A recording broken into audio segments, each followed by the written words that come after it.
everybody, and welcome to this webinar from research to entrepreneurship. It can work, believe us, and we're going to show you how. My name is William O'Gorman, and I'm the Artificial Intelligence Innovation Hub Officer here for the Ulysses European University in Hagahelia, and I will be your moderator and host for today. So just give me 2 seconds. I have some introduction slides, and I'm going to just brief you on the beginning of the webinar, and then we can take it from there. So, oh no, wrong one. See, what did I tell you all? Okay. So here we go. Now, let me just share my screen. Can you all see my screen okay? Sylvia is okay? Okay. So today we're going to be raising awareness on entrepreneurship. And as I said, my name is William O'Gorman, AI Innovation Hub Officer here in Hagahelia. This webinar is hosted by Compass, which is part of the calendar of activities. Compass leading Ulysses to become a European university model of excellence through research and innovation, which is a Horizon 2020 project of Ulysses and the flagship for its research and innovation agenda and strategy. Compass has received funding from the European Union's Horizon 2020 Research and Innovation Programme under the grant agreement number 10103589. The views and opinions expressed in this communication are the sole responsibility of the authors and do not necessarily reflect the views of the European Commission.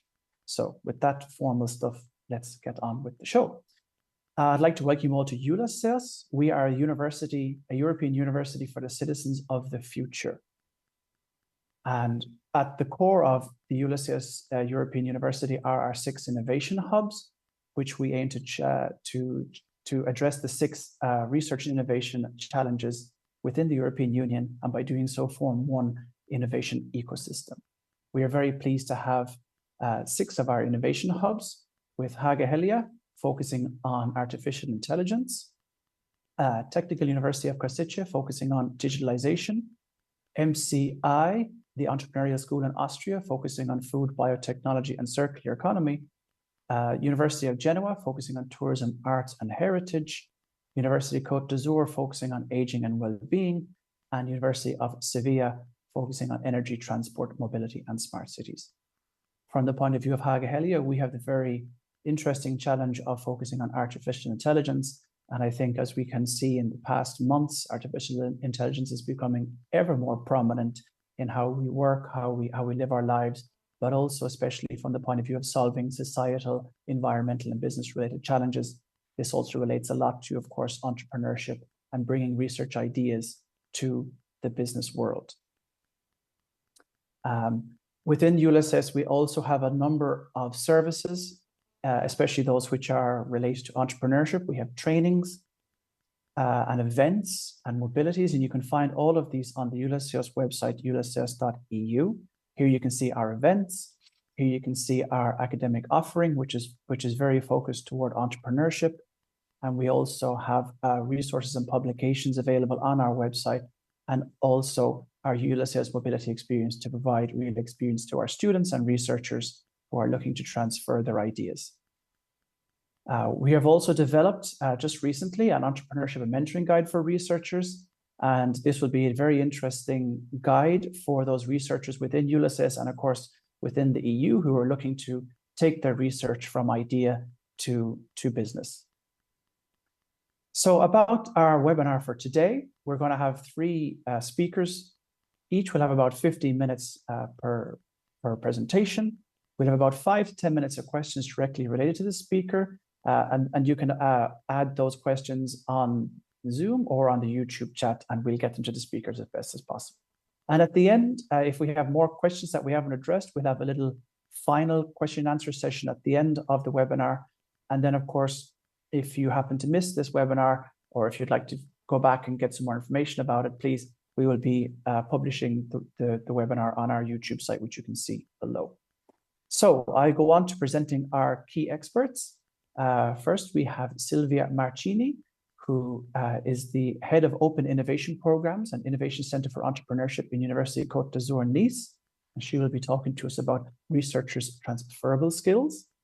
We then have Henrietta Dunn, who is a communication officer in the Technical University in Košice, and she's going to be talking about making your first steps.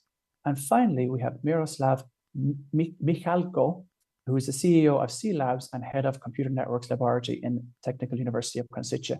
And he's going to be giving an interesting talk on a real witness keynote from Michalko. Sorry, Miroslav, for ruining your name there. And then at the end, we're going to have a questions and answers session. So you're not here to listen to me. That's my introduction over. And I would like to now, I'll stop sharing my screen and I will hand the floor over to Sylvia. So Sylvia, if you can share your screen there and we can get going on things. Thank you very much, William. Okay, here we are. Spoiler alert.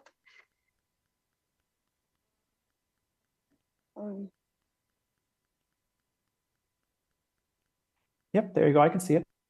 Perfect. Okay, perfect. We got you. Okay, perfect.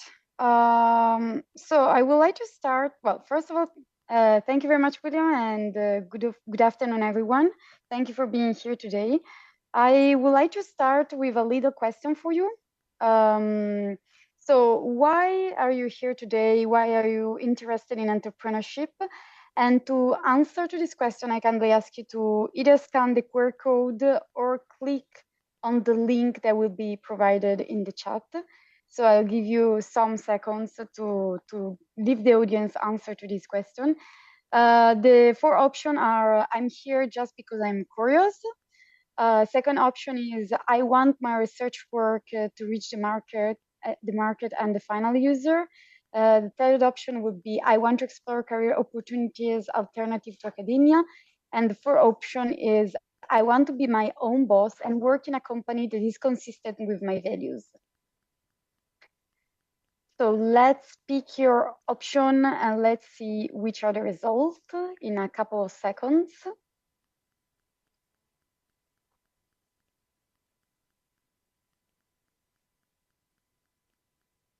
Okay, so I can check the option on my, or I can check the answer on my mobile phone. So I see that the answers are quite distributed in the four options. These four options are not provided by chance, are actually, according to research, the four main options, the four main reasons why researchers decide to start with entrepreneurship careers. And to go deeper with these subjects, I would like to start with a story. These are witnesses that comes from an interview that I recently did with a researcher from UCA, the University Côte d'Azur, where I work in. And I essentially asked her how she started to get interested about entrepreneurship, or to better say, how she got to know for the first time that entrepreneurship could be an option for her.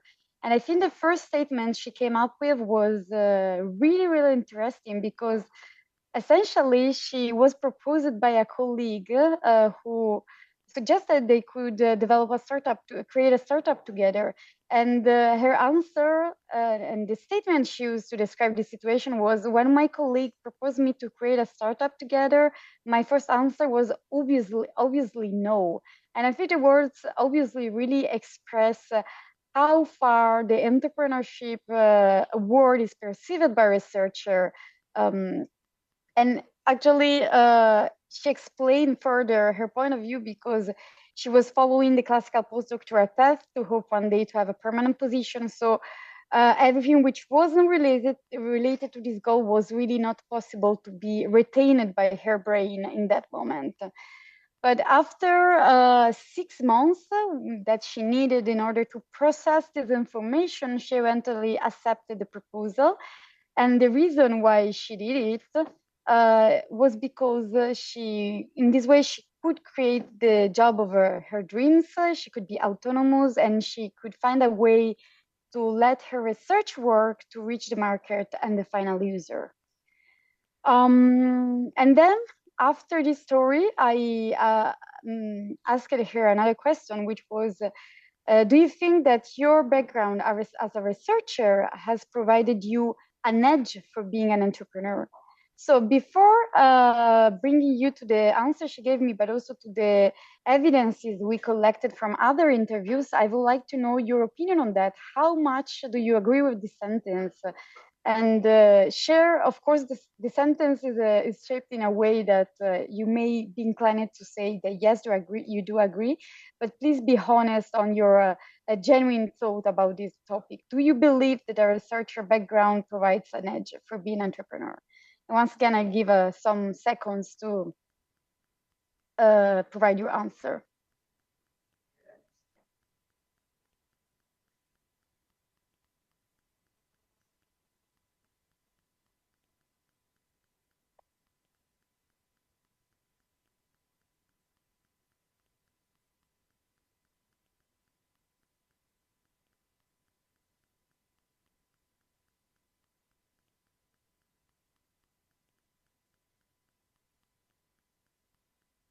Okay, I would say that once again we have a quite fair distribution among the different options. There are some people who are kind of skeptical about it, but there are also quite a lot of people that believes their competencies as a researcher can represent a real edge in the entrepreneurial career. And of course, the answer is yes. I prepared a super hyper simple representation of 3 steps where the research competencies can be really helpful in the entrepreneurial career.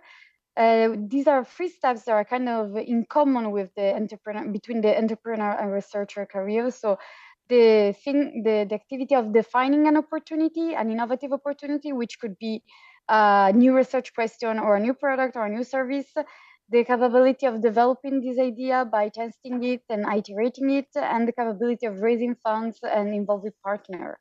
As a colleague of mine who is responsible for fostering entrepreneurship spirit among the researchers in UCA said, a researcher is actually the entrepreneur of its own research project. So here I will talk about the 7 transferable skills the researcher possesses and then can be actually translated to transfer to entrepreneurship. So the first one is the capability to learn continuously and independently. When you start an entrepreneurial career, you have to be very fast in entering into new subjects, even though the startup you're working in is related to your research project, so something you're actually familiar to. You need to learn many new things, like how to manage a business, how to effectively communicate your idea, and so on. And the researchers are very well trained to quickly understand what they need to learn, where to find the information, and actually learn what they need. A second transferable skills would be the communication skills.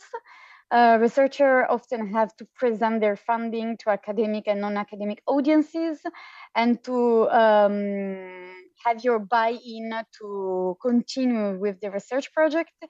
In a similar way, the entrepreneur need to be very effective in their communication in order to involve partners and investors.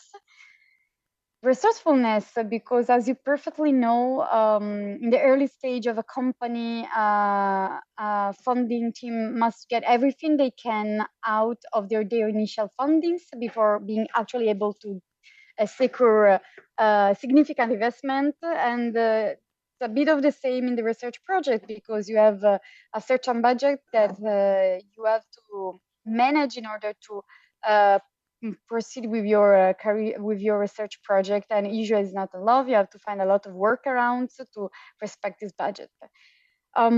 Persistence and resilience. We don't want to provide you an utopic scenario where being an entrepreneur is easy. Being an entrepreneur needs a lot of resilience and needs a lot of persistence in it. And these 2 characteristics are something that usually a researcher possesses, that he needed to develop, and he or she needed to develop during the PhD experience, and also later on during the research career. 3 more transferable skills: critical thinking and problem solving. Anytime you have to work on something that is new, you will be confronted with many problems that nobody has ever tackled before. So you're not gonna find the answer to this problem in a book or with ChatGPT or on the website. You need to find your own answer for it, and in order to do that, you need critical thinking and problem solving. And this is true both for a new product and new services or everything that can be developed within a startup, but it's also true for a research project where you are tackling something new, a new research topic. Uncertainty and risk management once again relate with the fact of dealing with something that was never done before, and accepting managing actually the stress and the risk related to not being able to predict whether your entrepreneurial or research adventure will succeed or not. And last one would be creativity and innovation, because researchers often explore new ideas and methods in their work, and which requires creativity and a willingness to think outside the box. And these qualities can really be beneficial also during the entrepreneurial career. If you're curious about which are the entrepreneurial skills that you may need, the European Commission's created a sort of list of entrepreneurship competencies, and with an explanation of it, so you can see how many of these you have and in how many cases you can relate with these skills. Let's keep on with collecting your point of view. The next sentences I would like to know your opinion about is giving up with academia to try an entrepreneurial career is a journey without return. How much do you agree with this sentence, and especially how much this sentence represents a fear that you may have with respect to pursuing an entrepreneurial career?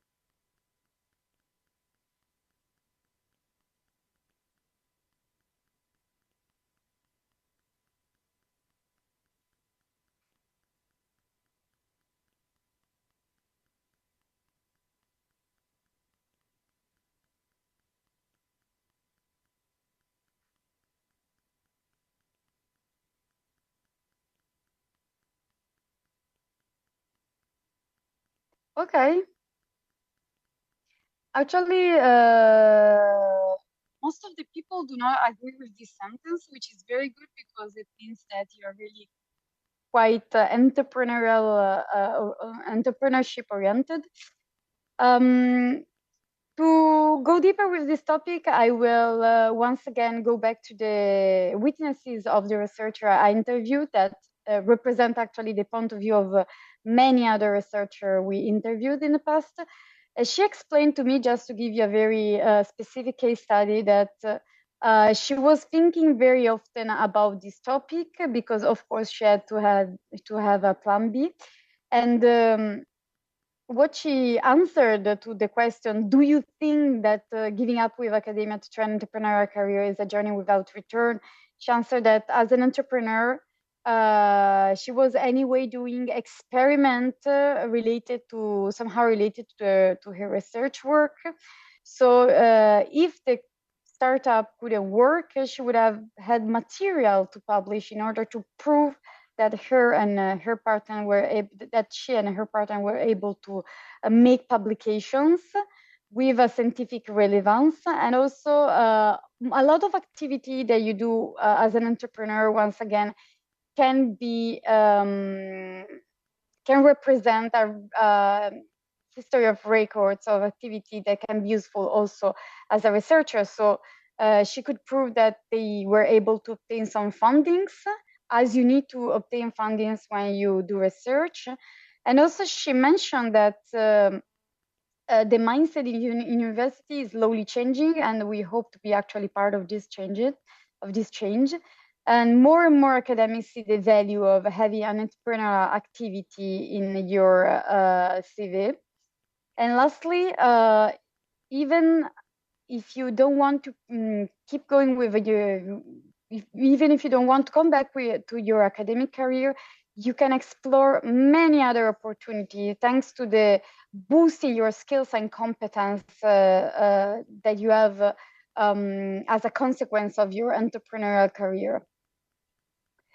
Okay, this is the last sentence I would like to collect your opinion about. Do you think that this is necessary to have a former business proficiency to create a startup?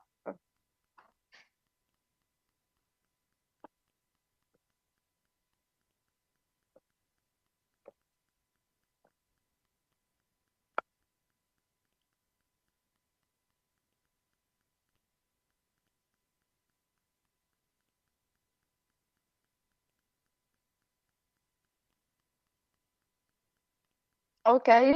Also here, I see that most of the people are quite are already quite aware of this topic, or at least very optimistic. This is like all the other questions I proposed to you today. It's a complicated question, would need much more time, much more discussions. But to say that shortly, to answer shortly to this question, not really. This is a quote that comes from Friedman, which is responsible of Y Combinator, who is an important accelerator that you have in the United States. So an organization that helps startups to grow and to become companies. He said many scientists think that to start a company, you need someone with prior business and financial experience. This is just not the case. Whatever business skills you need, you will pick up along the way. Most of the scientists we found at Y Combinator have no prior experience in business. And actually, at the very beginning of the entrepreneurial activity,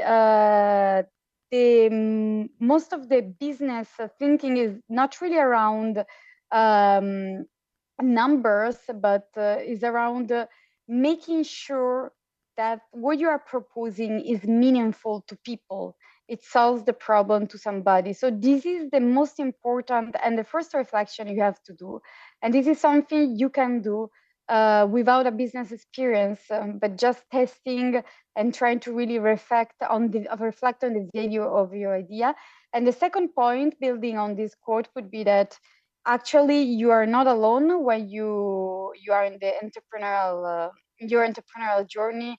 You can also look for partners that are proficient on business or be helped by experts in the topic.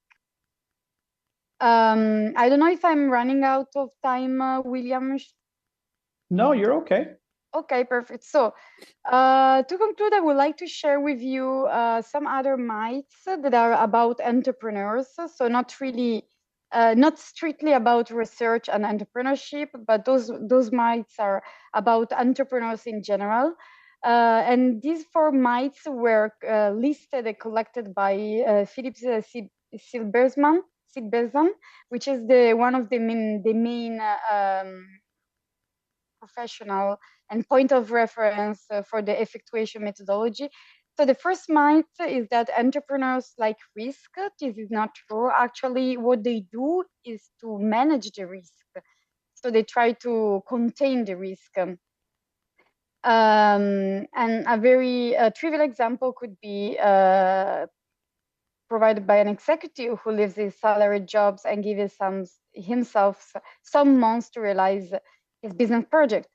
The second myth would be that you need a great idea to get started, but it doesn't always work like this. Actually, it almost never works like this. Sometimes you need a lot of time to properly develop your idea, or some other times you have to experiment and test several different ideas and be able every time to understand what worked in each idea and what didn't work in order to keep what worked and iterate on what didn't work. So very few entrepreneurs get it right the first time or the second time or the third time. Most of them, they got it right the, 10th time. Third myth about entrepreneurship is that entrepreneurs are expert at forecasting. This one's cannot true, because anytime you innovate, you go a bit against of prediction are based on how the world is right now, and innovation actually changes the world as we know it, even though it could happen at different degrees. So it could be a very little change or a very big one. Fourth might is the entrepreneur are not like us. So this is very interesting. Sometimes we may think that entrepreneurs are genetically different, but this is not the case. The studies are proof that entrepreneurs are normal people and they're not superhero. And fourth myth would be that entrepreneurs succeed alone. And this is the perfect topic to leave the stage to my colleague Henrietta Dunn.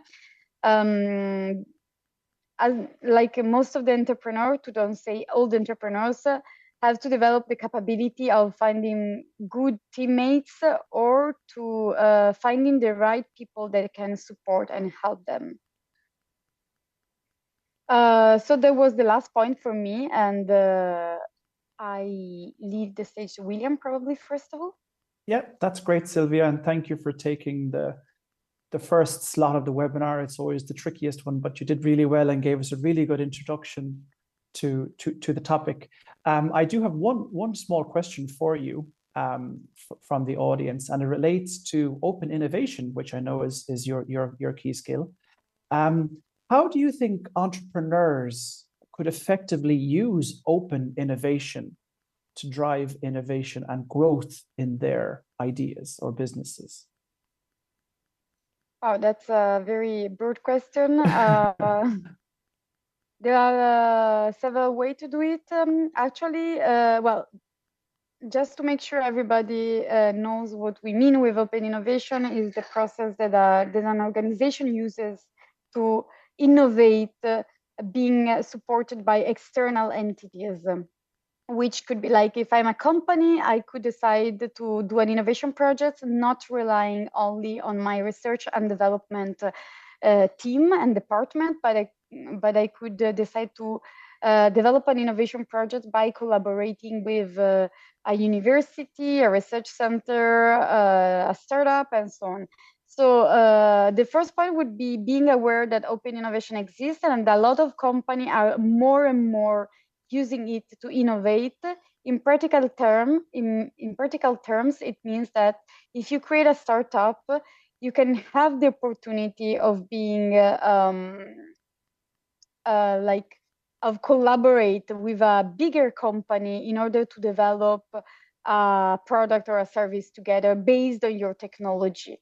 This is happening more and more. That could be actually one of the journey that you can choose for your startup. You can decide to develop the startup for the purpose of in the future make it be part of a company or just collaborate with a company. And of course, also startup themselves can collaborate with external entities in order to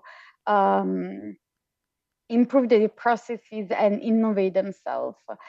Maybe a suggestion about this topic, before starting a collaboration with a bigger company, make sure that you shape it properly, your ideas, your innovative idea, your innovative solution, to don't be too much influenced in a moment where you are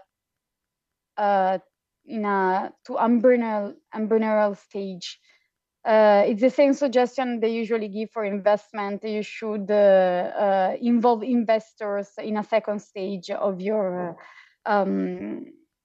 entrepreneurship journey, because it's better at the beginning to don't bring at the decision-making table people who are not really part of your team.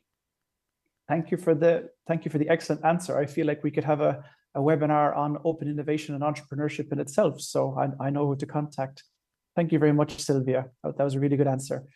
Okay, so now we're going to call up our second speaker today, who is Henrietta Dunn, the Commercialization Officer for the Technical University of Košice. And she's going to give us a presentation today about Make Your First Steps. So, Henrietta, if you wouldn't mind sharing your screen and bringing up your presentation, and we'll see if it works first time. If not, we'll try it again. Mm. 嗯 Yep, I can see you. You're there. Może? Hello? Yep, I can hear you.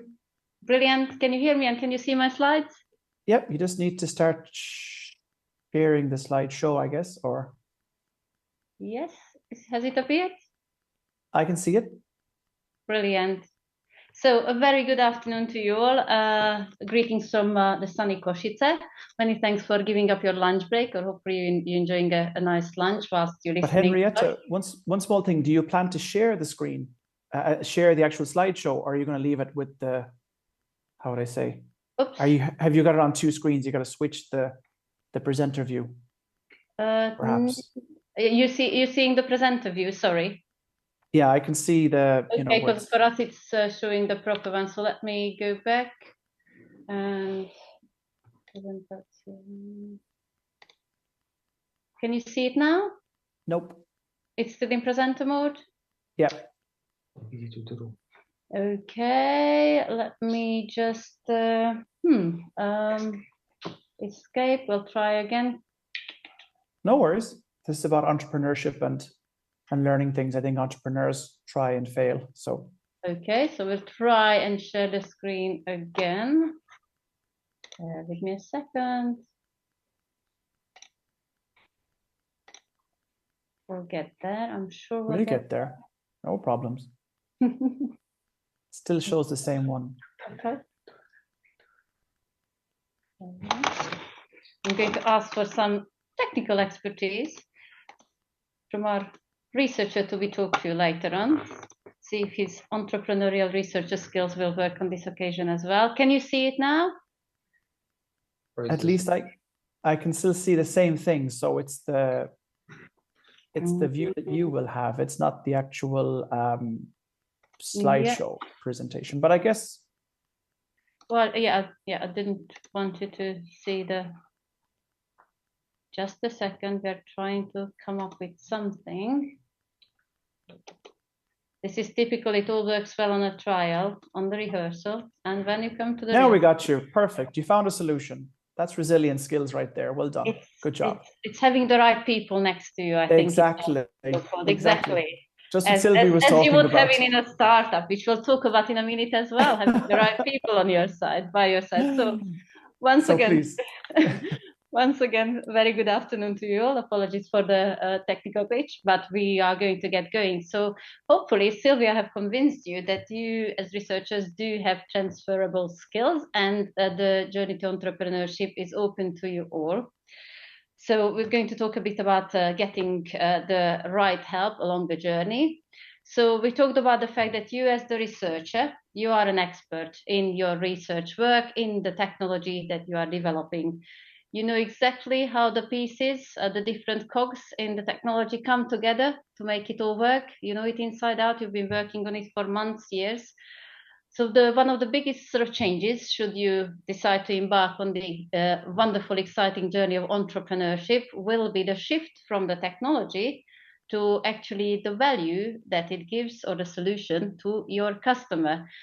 Disappointing as it may seem for you who've been living with this technology, your customer, your investor, and your partners will often be not as excited or interested about actually how it works, but what it will do for you. So we are going to help you. Oops, next slide. Can we move? There we go. We are going to help you acquire some new skill sets because you will need those to make the transition to commercialize your technology and bring it to market. There are lots of things to think about that you may not have done before: finance, strategy, production, and so on. And it may seem daunting at the beginning, but fear not, because there is help available and there's lots of it along the journey. The first one, probably, since you are working at researchers within university environments, would be your technology transfer offices. Now, they may not be called exactly as a technology transfer office, might be called a commercialization office, could be your IPO sitting in an office. But I'm pretty sure and pretty convinced that within all the URISOS universities, there is some sort of structure and arm who is there to help you really guide you through the journey of, or every stage of that commercialization process, and give the support you need.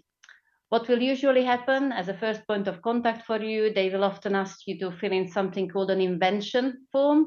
It tends to be a simple form where you will describe what your technology is all about.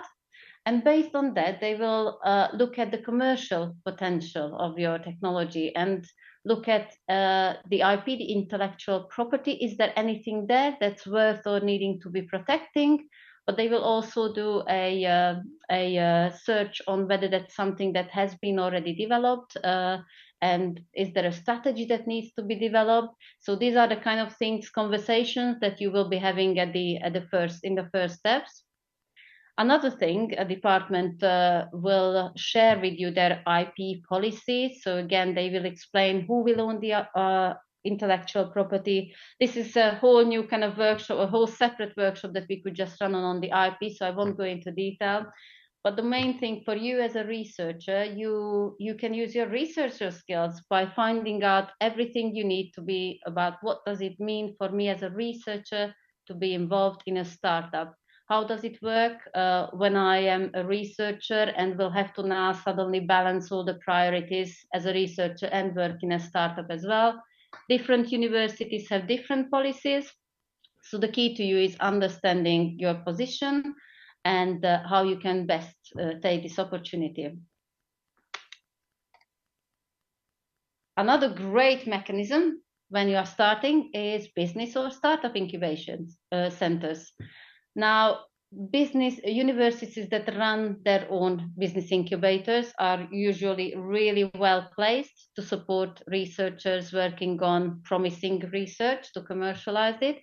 But it doesn't mean if your university hasn't got its own incubator, there is no shortage of them across, I think, any of the countries. If anything, I would say the challenge for you is to find out which is the best incubator to give you the right support to propel your business idea.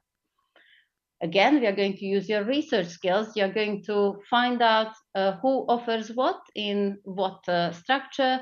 Again, a very good, I would suggest certainly to talk to some of the alumni who've kind of gone through the incubation process. There are incubators, accelerators, and just make sure that you pick the right one and the one that gives you that right option. Also, I would suggest that you read the small sprint. Some incubators do actually take equity within your business, which may not be necessarily kind of the right step at the early days. If they do so, make sure you get the value for it, because you are giving up effectively part of your business for that. So again, take the advice. Again, you can go back to your tech transfer office, ask them, they can provide that legal advice, and make sure you get in the right structure from the outset. And of course, we've got the wonderful internet. And if you type in startup support, you will have no shortage of tools and templates and mechanisms that can really kind of help you to start. I just picked up on something called the business model canvas and the value proposition canvas. This is the one that's kind of quite commonly used within incubators and accelerators programs as well. It's been developed by a gentleman called Alexander Osterwalder. There are really nice videos on how to use this tool as well, but in principle it works on the lean method and really allows you to lay out your idea on a sheet where you can validate the business model, find out who your key partners, what are the real kind of the ingredients that will make up your startup and your business. So again, this could be a really kind of useful way to start and then kind of work from these tools. So this is kind of in a nutshell in terms of help available on your doorstep within university structures or nearby. And what I would like to focus in the kind of second part of the presentation is, whilst we can't cover every single aspect of setting up and running a startup, I thought I kind of pull out the key considerations that, in my experience, having worked with lots of startups and businesses, are really important, and you need to kind of think of or get them right from the beginning. So the first one is, making sure that your research actually solves a problem. Now, people usually kind of decide to, not usually, but mostly only buy something if it solves a problem or takes away, relieves a pain for them that they having to deal with, or if it fulfills some pleasure, you know, in case of iPhones, because you want something because everybody has. So unless there is a clear market opportunity or an unmet need, you are really going to struggle to sell your products. So again, we are going to use your research skills and do a thorough market research, understand, evaluate the benefit that your proposition or your product service will give to those customers. And often on the journey, you will find out that it won't be working exactly in the way that you thought it will be. So it's a very important aspect of this process is that you may have to change your initial concept and pivot and change and go back to the boarding room. And you will hear that kind of hopefully reiterated by my colleague as well, Miroslav, who is running his startup. So that's just one thing, understand your customers.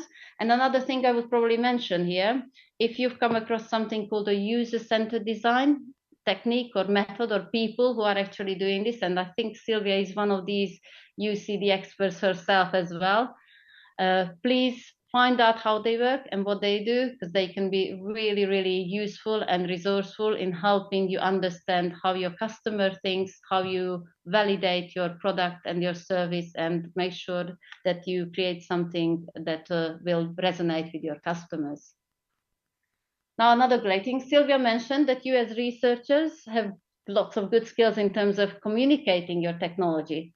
The difference when you get into the startup will be, again, you're great at communication. You will just have to adapt your message to the audience. In most cases, your audience, your investors, your customers will not be technology people. They will not understand the kind of elements that you probably are, not probably, you are undoubtedly the expert on. So I always sort of suggest that try and explain your technology. Take a step back, maybe not one, a couple of steps back, and try and explain back in your family, perhaps to your dad, to your wife, to anybody in simple words, what does your technology do? What does it provide? What value it offers to customers? And see if they can repeat it and tell you back what it is, because unless you can't explain it, they won't get it either. And in many cases, startups struggle for months and sometimes even years to get this kind of messaging right. So practice, practice, and practice. It's a really good way to actually write it down as well. Often you will have opportunities to meet potential investors or customers in the odd places on a corridor, in an elevator. So make sure you have a pitch ready, whether it's a 30-second, a 3-minute, a 2-minute, because at this stage, all you are trying to do is to tell them that you've got something interesting that can solve their problem, and you want them to find out more. So you are just trying to get their attention. Don't try to even tell them how the whole technology works, because you will lose them. At this stage, you just make sure you get their interest. You've got something really exciting in terms of a technology that you know how it works. But at this stage, especially with investors, don't assume that they are experts in our area, and try and keep it simple. Avoid jargon and get the messaging clear. And we've talked about the team and having the right people alongside you. And as you've seen, if you've got the right people, it always helps. This is something I think a lot of startup teams will confirm, that having the right people on your journey is crucial. Never to be scared to hire people who are smarter than you. I tend to like that statement. If you have managed to convince somebody who is smarter than you, I think it's an achievement on its own, because they must see something in your startup and in your business. And if you've got them to join, I think it's great. Investors don't just back technologies. They will back a team who they believe will make that startup a success and will maximize opportunities as they go along. And don't try to just do it by yourself. Often we see people who kind of don't want to build a team, and they think they can do it by yourself. As you can see from the quote on the side, if you are just playing a solo game, you're likely to lose out to a team. So make sure you've got the right people. At this stage, at the beginning, you won't have to have all the positions filled. You can start lean and small. You don't need to hire straight away lawyers, accountants. These things can be all outsourced, and your tech transfer office can also support on this. It's really about the people who will take you to the next stage with your startup. And mentors. Advice and mentorships can be extremely valuable. You are not looking for complementary skills, or you are looking for complementary skills and not clones of yourself. So make sure you get people who can who you can bounce off ideas, validate things. Don't just get people who will nod to everything what you say. It's great to have constructive criticism and make sure that it challenge you in your thinking. Sometimes this can be contradictory. You just want a shoulder to lean on and validate your ideas, and you want these people to move you forward. You don't need anybody just to disagree, just to agree with you along the journey. In that case, you probably have the wrong person. Again, your tech transfer office or university network can connect you with the right people. Universities work with industry. There's lots of business people who have the right necessary skills and have gone through the journey and can share that knowledge and transfer that knowledge. So build your network of mentors. They can also open doors to new sectors or potential partners to you. And as you see from the the stats, definitely confirm that businesses who do work with the right advisors have a bigger chance of survival, especially in the early days. So in summary, starting up a startup or spin out based on your research is challenging. It's not going to be easy. We would be lying if we would say that it's easy. There will be lots of ups and downs and challenges on the way, but the outcome can be transformative. You can potentially change the world or have a real impact on society.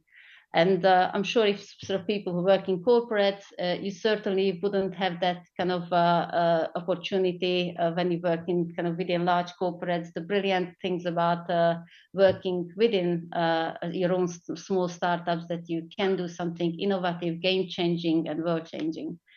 And having been a year or so within university environment, I heard a few times that researchers are not really interested in the money side of it. They just want to have impact. Well, maybe that's not the case, but I'd like to leave you with a thought as well. You might not be interested in money or wealth, but money and wealth can also buy you time to do the things that you perhaps would like to do in the future. So don't dismiss it.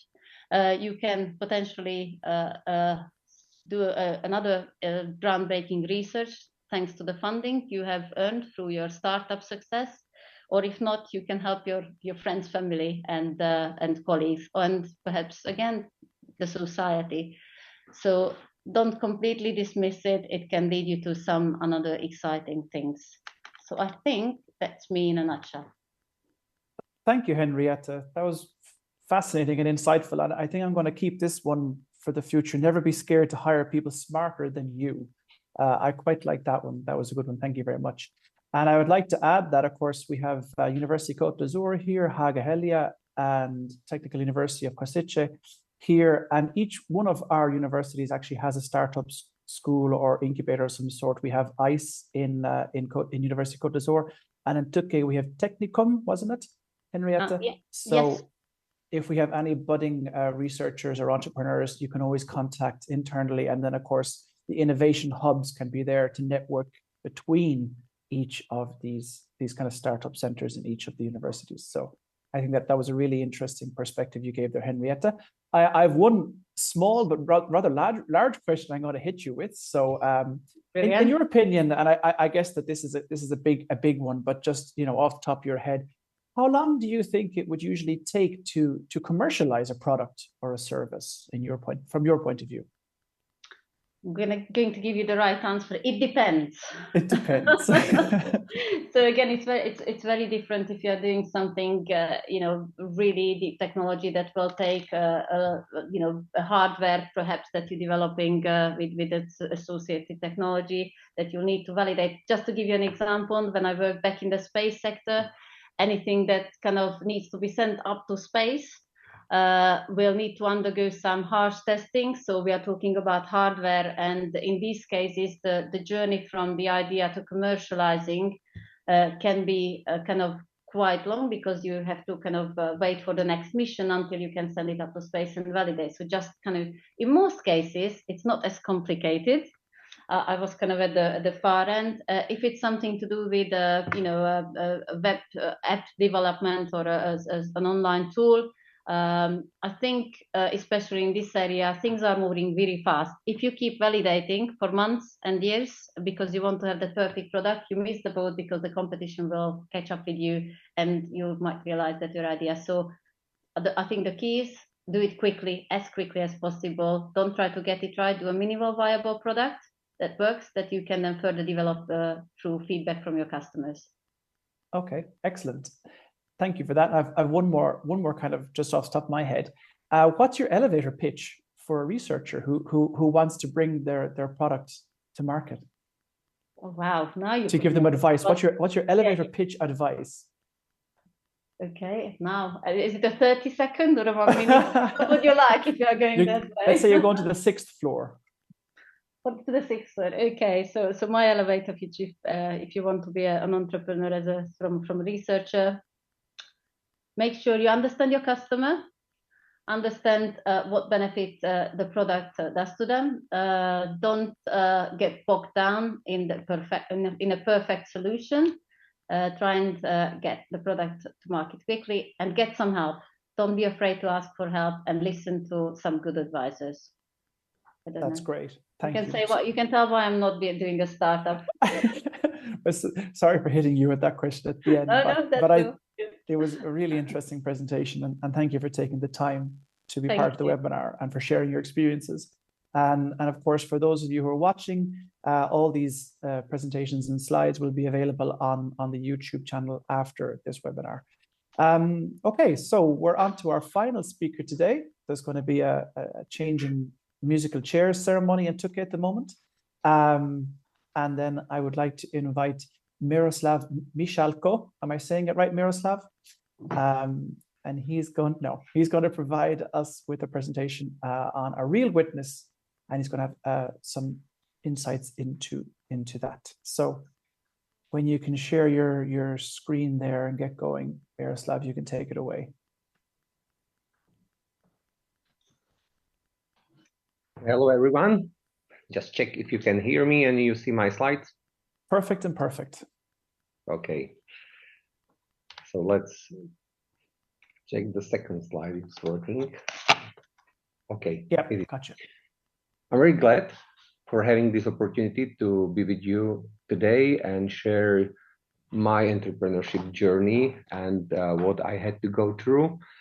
At first slide, you can see some motivational text I asked a ChatGPT to generate for this presentation.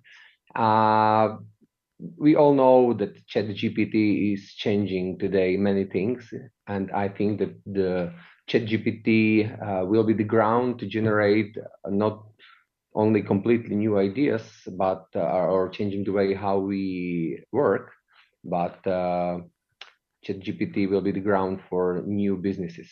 I think for entrepreneurship, this is a good ground, maybe to discuss with the technology what solution could be created for the customers. And I received from ChatGPT several nice ideas, but I love this sentence because it contains the word compass. And this is the part of the project we are involved in. Okay, so a little bit about me. I will tell you about my background. I studied a master and PhD study here at the Technical University of Košice. And my field of interest and subjects I'm teaching in the university and my research is targeting is computer networks and related to cybersecurity. So today it's a very fancy word, cybersecurity, and we teach our students to be very good at this, and it offers us as for teachers to follow the recent research and look for the opportunities in this field, and there is many of such opportunities. And then I work with the image processing, identifying the objects within the images, This is a very interesting part of research today. So I will talk about this later because it's part of our business. And then since my childhood, I like hardware. So when the Internet of Things came, I started to do the research also in this field and create new hardware and software solutions. And this is also related to my entrepreneurship journey. Since 2019, I'm the head of the Computer Networks Laboratory at the Technical University. So this is the shortly background about me. So I'm an IT guy. And entrepreneurship and me, since I was young, there was some kind of entrepreneurship in me. I was selling chewing gums to my schoolmates when I was younger. And then when I was finishing the university, I saw my first business opportunity. I wanted to create a ring, you know, many of you are having on your fingers, which will be smart. And it was in 2007. I tried to implement their NFC technology.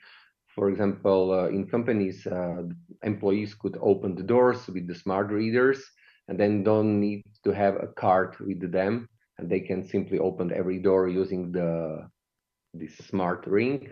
And I also tried to implement there some technology for reading some human readable values you can read from the fingers, like temperature changes and so on. This was my first idea. I started with the creation of patent. I submitted the US patent because immediately I want to have a worldwide protection. And in this time, it was a problem for me because one company from Japan came and they told that they have a similar patent as I wanted to have. So it's very costly to fight with someone. And for me as a student, I don't have enough money to fight with them with this patent. So I left this idea. It cost me a lot of money, but it was a nice school for me that it's not so simple to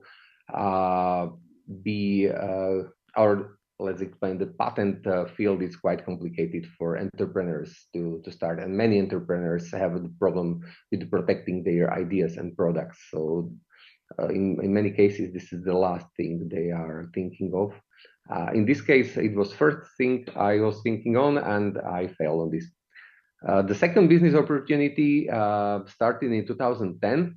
I had an idea that I will be like today Udemy, so that I will offer trainings for people worldwide. In my case, it was training in computer networks. I tried to make a blended learning materials, and I thought that I will be successful. I again spend a lot of money on it. I create the portal and some learning materials, but again I failed after a few years investing time and money into this idea. I had not enough customers, so I quit already this idea. First and second business opportunity I mentioned here on this slide was pretty related to what I do at the university as a researcher. As I mentioned, I love hardware, so I always was looking for some solution which I will be able to sell as a real product. And the second business opportunity for me was a nice school that I find out that I'm able to communicate with the people as a teacher through learning materials. I created a lot of multimedia content in those time. Even if this business was not successful, for me, it was a really good school. And finally, the successful business came 5 years ago when, again, as university researcher, a big Eastern Slovak distribution company came to university and asked me and my colleague to help them with their project. They needed to have a solution which allows to household read their energy power meters over the internet and to see in 15 minutes interval what is the power consumption of every household. So it was a pilot project we had at the university, And we did for them several solutions, and this company was very glad that we offered them what they asked for. But then we had a few very interesting discussions at the university with my colleague about the data we can get from the power meters of households, and trying to understand this data would be a great potential for income in the future. Let me explain. You all know how Google works. Google is not just a company which collects data, but they started to go deep into data and to understand them. And we can, thanks to their solution, better search for content that we would like to find on the internet.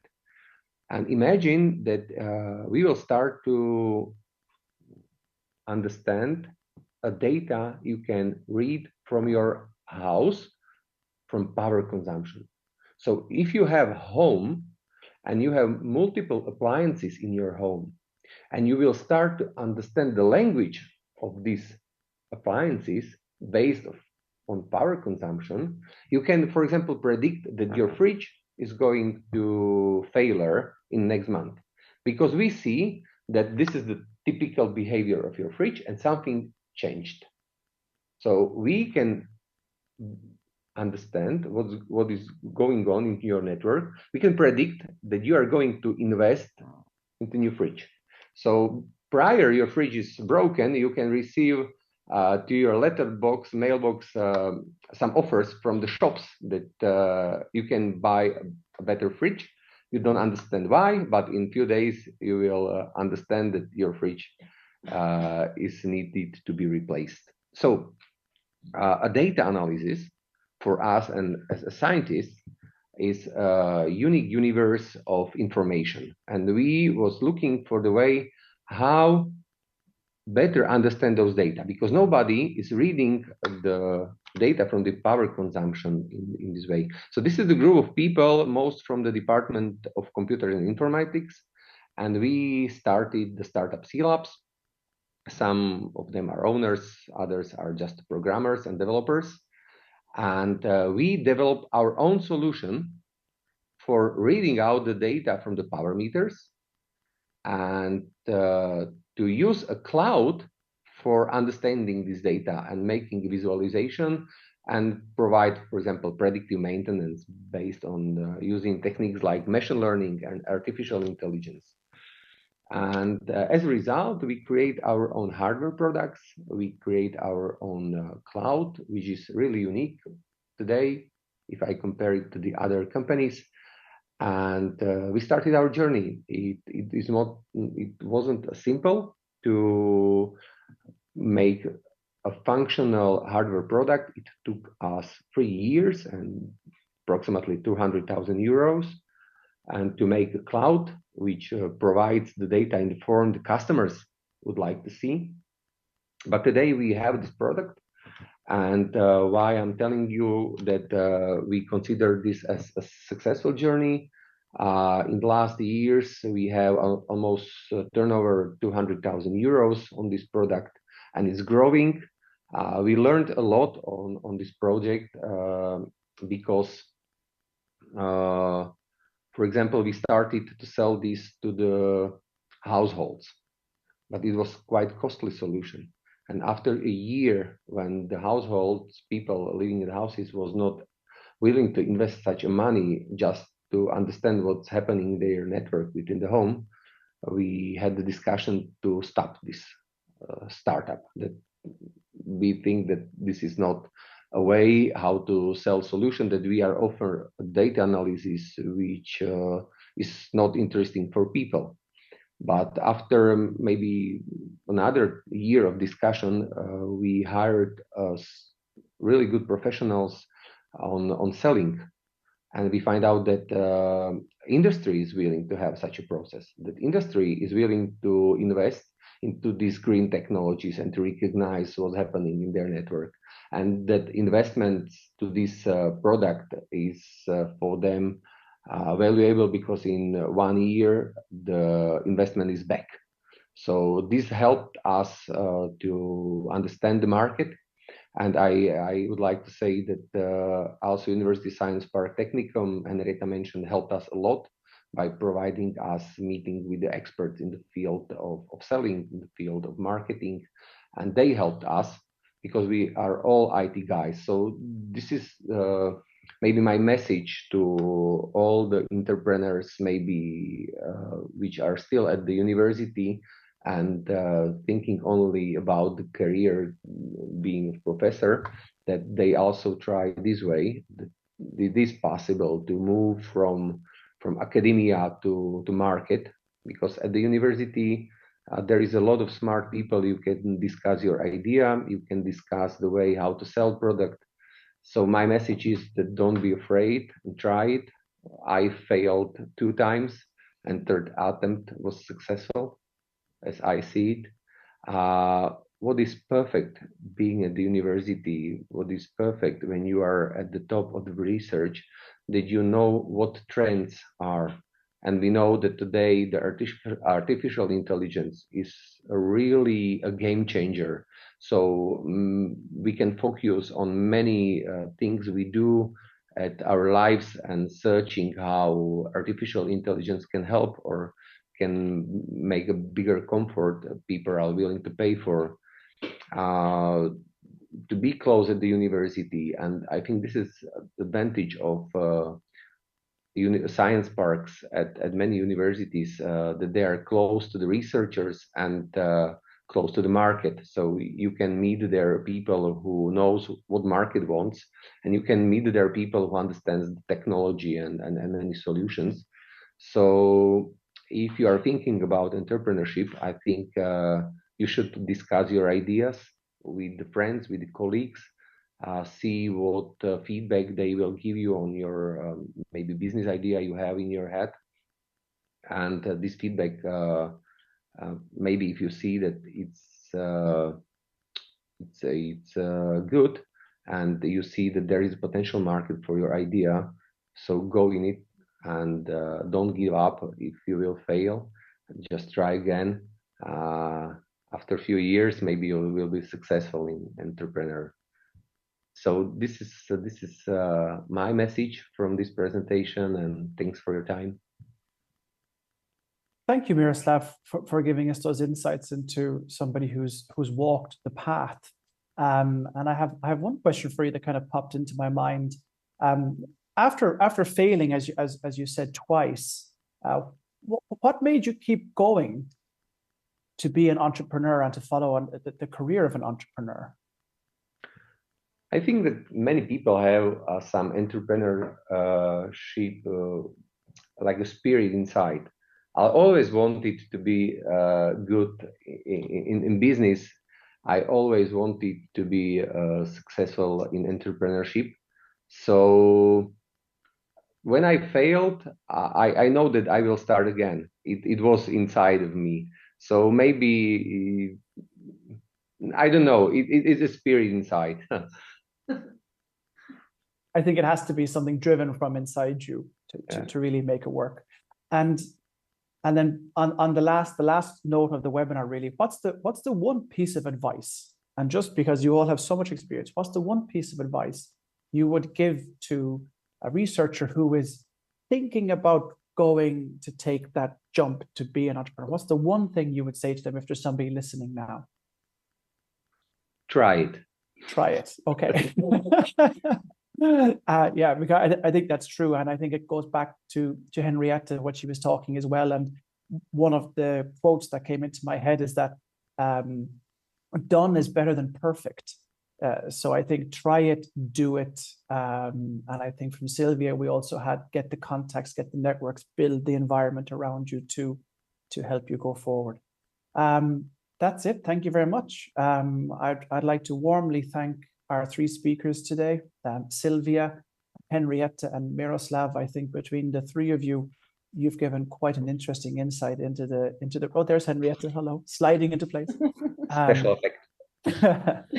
I think you've given quite a broad overview of what it takes to go from being a researcher to an entrepreneur, and I think that it's really something interesting. And I actually have one last question that just came in.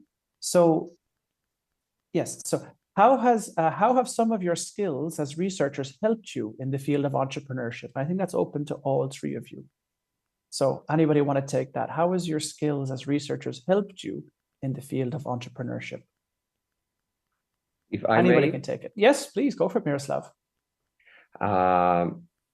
when I started my startup, it was just the recognition of it. I'm good in data analysis and hardware.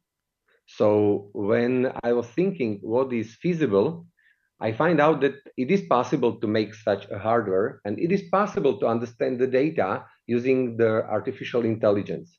So without being researcher, it won't be possible to go to this idea, because you see the solution if you see the path, or you see the destination if you know that there is a path. If it to be clear, as a researcher, you see the path, and the entrepreneurship gives you the destination. And if you are not a researcher, it's sometimes quite difficult to see the path. Good point. Sylvia or Henrietta, would you like to add to that, or do you agree? And I think we agree. I mean, obviously, I'm worked in business and with startups all the time, so I haven't got that kind of researcher angle as myself. I think it's really interesting now to see being more involved with university startups. I think I definitely agree with Miroslav, that fact that you are the one developing the technology. Your knowledge as a researcher gives you that kind of vision how you get from an idea to that product solution.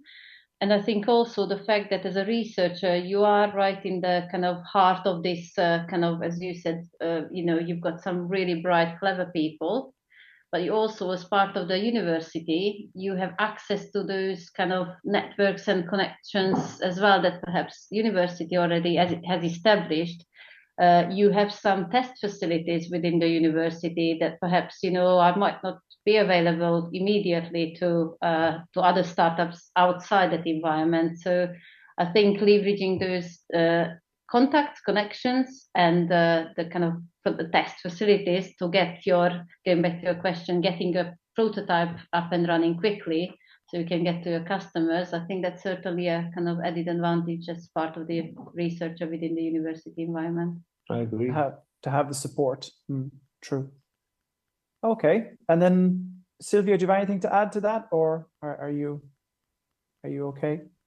I would say that I agree. I mean, the only thing that came up in my mind is that the overlapping between the research activity and the entrepreneurial activity are so many that, for example, if someone in the audience is interested about entrepreneurship, he or she could read the book, one of the most classical book about it, which is Lean Startup.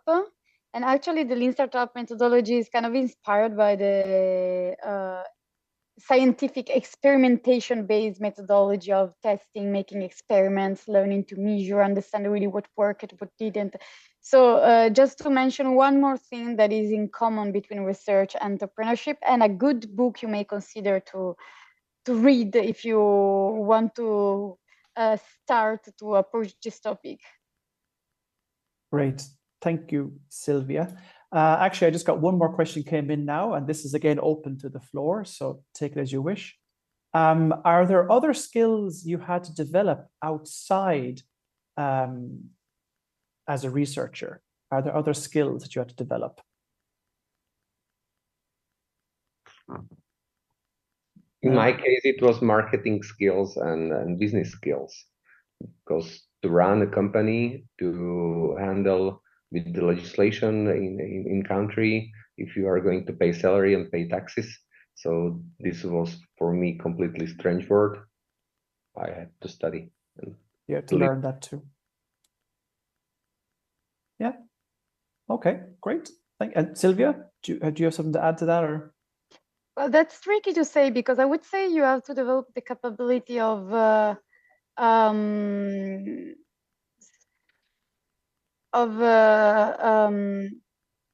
sharing information, sometimes even though you don't feel 100% sure they are absolutely reliable, especially when you develop new technologies, often you may not be able to exactly predict which will be their performance at a certain stage of evolution, but at the same time, you have to make the client dream about the future potential of the technology. But you don't want, especially as a researcher, you don't want to make promises that are not reliable and they are not technologically and scientifically real. So kind of find this sweet spot between making the client dream, but sharing probably is a lot about finding a way to communicate possible evolution of the technology without saying information that are not really reliable. True. Excellent points again. I think we could probably keep chatting about this for the next hour or so. It's a really interesting topic, and I'm delighted that the three of you were able to come here today and provide us a really deep insight into it. But I guess I'll have to finish up the webinar for today. So once more, I'd like to thank our three speakers, Henrietta and Sylvia and Miroslav, for coming today and for taking the time to present your background and your knowledge. One little housekeeping note is to say that for those who have attended the webinar, there will be a survey coming to you, so please have a look at that and fill it out. And then for those of you who are interested, there's also a certificate of attendance available as well. Otherwise, I will say that this webinar is being recorded and will be posted on YouTube soon. And of course, for any further webinars on a number of different topics related to the innovation hubs, keep an eye on ulysses.eu, and then you can also find us on LinkedIn and Twitter as well. So from a surprisingly sunny Helsinki on this Monday afternoon, I'd like to wish you thank you very much, and I wish you all the best in your future entrepreneurial activities. Thank you very much. Bye now. Thank you. Bye.